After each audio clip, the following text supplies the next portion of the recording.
Welcome to Reach for Healing. I'm Rebecca, and I'm in recovery from religious science. And in this video, I want to share a story from history. As you may know, if you follow my blog at all, I don't tell stories usually that don't have some grounding in fact or historical documentation. And so, as I've gotten a few people whose sphincters have tightened because I dared question the leadership in organized spiritual metaphysics, it's time for another lesson from history. In my previous two videos, I talked about the foundations of religious science, which I find to be less than honorable and highly suspicious, and certainly not the way they are portrayed. My opinion, based on reading history and news articles from the time.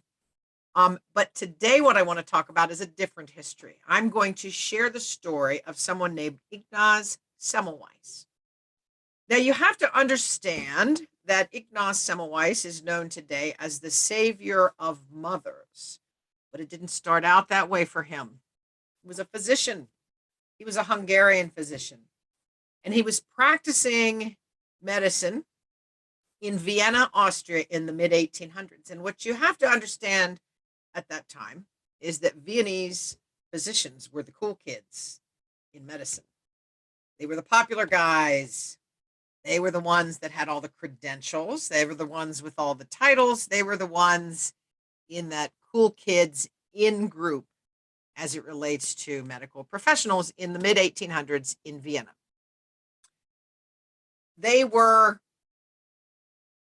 known for their heavy woolen cloaks, and these cloaks were specific to them as physicians, and they wore them as kind of their visual badge of honor that's allowed them to stand out in the community as a physician. But these cloaks were soaked in blood and urine and feces and other body fluids of the patients that they treated and the corpses that they performed autopsies on, and yet they still wore them with pride. Think about a heavy woolen piece of cloth soaked with stinky fluid. It is written about in history reports that on warm days, you could smell the physicians when they gathered somewhere publicly because those heavy woolen cloaks held those bodily fluids and the stench of them. They never cleaned them either. There wasn't dry cleaning back then. And you know what happens when you wash wool. This group of Viennese physicians had a problem. They had a problem because at that time, childbed fever or puerperal fever was killing so many women in the obstetrical wards in Vienna that women were frightened to go to the hospital when it was time to have babies, and they were opting to have them in the streets, to have their babies, to give birth in the streets, because it was much less likely that they would die. There was actually a well-founded fear that having your baby in the hospital would result in your death. Now, along comes into this situation here in Vienna with the clique of high mucky muck doctors, these Viennese doctors, and these women who were dying in record numbers. In comes an outsider, Ignaz Semmelweis, who was a physician, but he was Hungarian. And the Austrian physicians, the Viennese physicians, those guys in the cool kids club, they thought that he was coarse and rough around the edges, and they didn't want to hear anything he had to say. He had collected data on this childbed fever problem, and he had made some observations. And the observations that he made led him to hypothesize that there was something about the way the physicians practiced and then tended to patients that was causing the infections and the death. And childbed fever was one where women would, within 12 hours of giving birth, die from sepsis, which is an infection in the blood.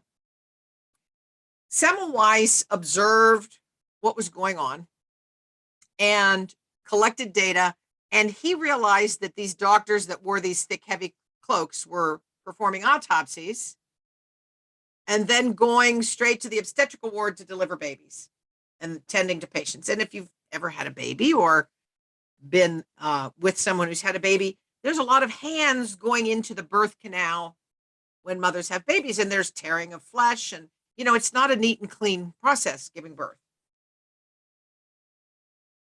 I'm going to share a data chart that was actually created in Excel type data today, but it was based on the observations that Ignaz Semmelweis collected.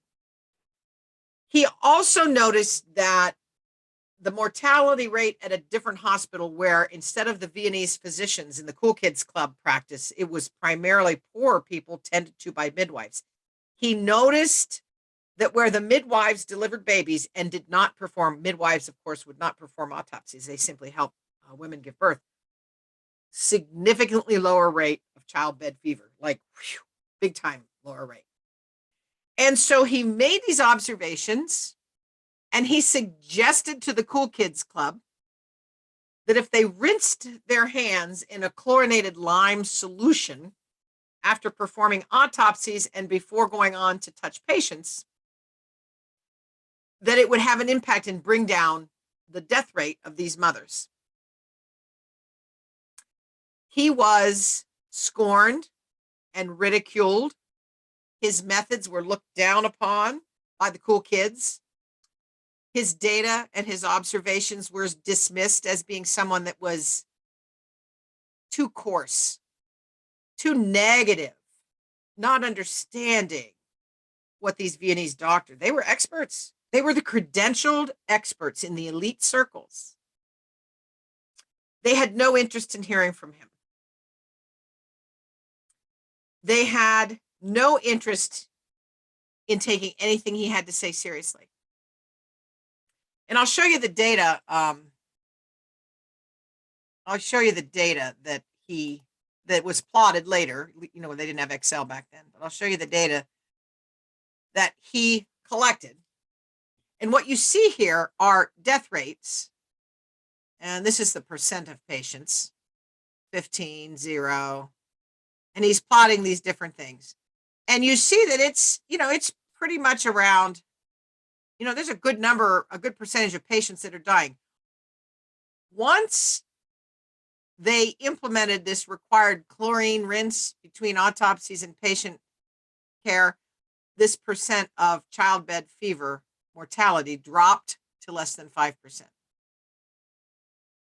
This is the data that was collected and scorned. Semmelweis, as a physician, was excited because he felt that he had stumbled onto some data and information that could save people's lives.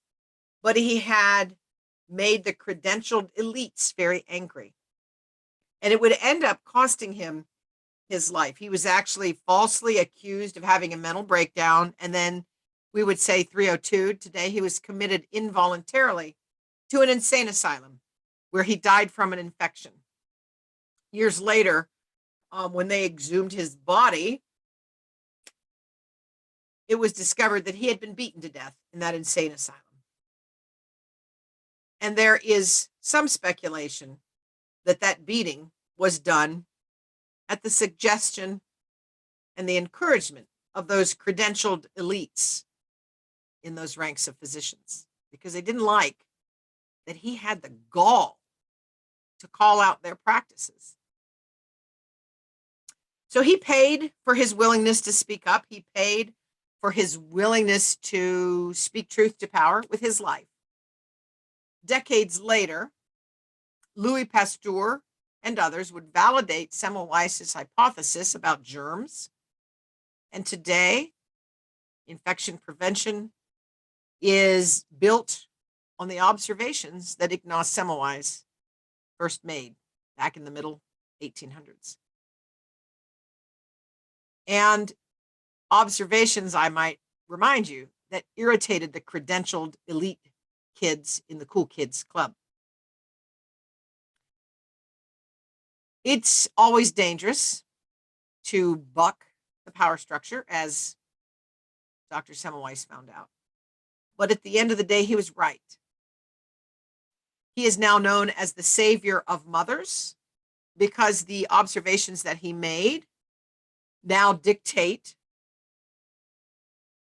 sterile processes for women in childbirth. We'd almost never in developed countries hear of women dying in childbirth from sepsis because of people like Ignaz Semmelweis, who stood up and said, I don't care if the Viennese physicians are the cool kids. I don't care if they have all the power. They're wrong. And so, as we look today in Budapest, Hungary, we can see a statue in front of a hospital there where his remains were reinterred and transferred to this memorial that was actually built on his former home. And I think that the lesson here is, if people are willing to hear it, when you're in that cool kids circle of the credentialed elite and somebody says something that threatens your power, that upsets your sense of entitlement, that makes you angry, it's probably a good idea to look at what is being said and ask if there's any validity to it. Because the likelihood is that there's some truth in there. So when I get pushback from people who say I'm too negative, all you want to do is spout vitriol, you don't understand the texts. I understand the texts. I'm an academic person. I make part of my living in academia. I've been trained in a real doctoral program, PhD program, to do research. I know how to read critically for content. I know how to vet resources as hogwash or valid source. And I also know when 1 and 1 don't make 2. And I made a decision a couple years ago that I finally acted on last year, that to be true to myself, I was going to have to step away from membership in a group that included the cool kids. Because if I were to speak out and speak my truth and try to continue to have a membership in the Cool Kids Club, the cool kids would use that to punish me. Not a whole lot differently than the Viennese physicians who punished Semmelweis for daring to suggest that they might be doing something wrong. By no means am I putting myself on the same level as Ignaz Semmelweis, and this issue that I'm bringing forward has much less significance to the world than childbed fever. But I think there's a similar energy and there's a similar point to be made here. People in positions of power don't like to hear that they might be wrong. People who've been drinking Kool-Aid for a decade or longer don't want to hear that maybe those niggling suspicions in the back of their head at some point have some validity. And nobody ever wants to admit that maybe the Kool-Aid they've been drinking is tainted. All that being the case, that doesn't mean that I don't have a right to at least point out some fallacies in something that's been taught and repeated and sworn to as gospel fact for more than 70 years. There are deep foundational problems in religious science, and they are problems that the Viennese physician counterparts in the Cool Kids Club in religious science don't want to address, acknowledge. They don't want to know, la, la, la, la, la, la, la, la, I can't hear you, I can't hear you, I can't hear you. This is the best thing since sliced cheese. that may help you feel better in the moment, it doesn't change the facts.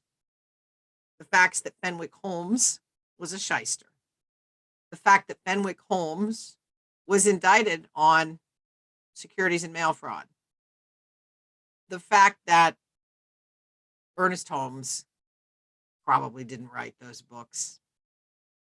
The fact that even if he did, all that content is borrowed. The fact that he left out pieces and used other pieces to suit his narrative. The fact that consciousness is not the cause of everything. So many facts that are inconvenient, that make people in the cool kids club uncomfortable. In the same way that the data that Ignaz Semmelweis collected made those smelly, arrogant, pompous Viennese physicians uncomfortable. Just wanted to share that story from history and make the point that when someone brings something up and has documented evidence to say, I'm not making this up, I'm reading historical accounts and I'm putting together facts, the mature response might not be to attack that person. The mature response might be to develop a curiosity about why. Why has no one asked these questions before? Why were the decisions made to build a religion when there already was one? Divine science. That's another fact. Religious science was plucked from an organization that had been started by women. And religious science in its early days was all white men. These are inconvenient questions. Questions that make people in the cool kids club, people that like to wear those stinky woolen coats,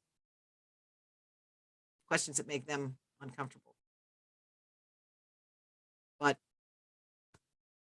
again, discomfort doesn't make the facts disappear. Until next time, take care.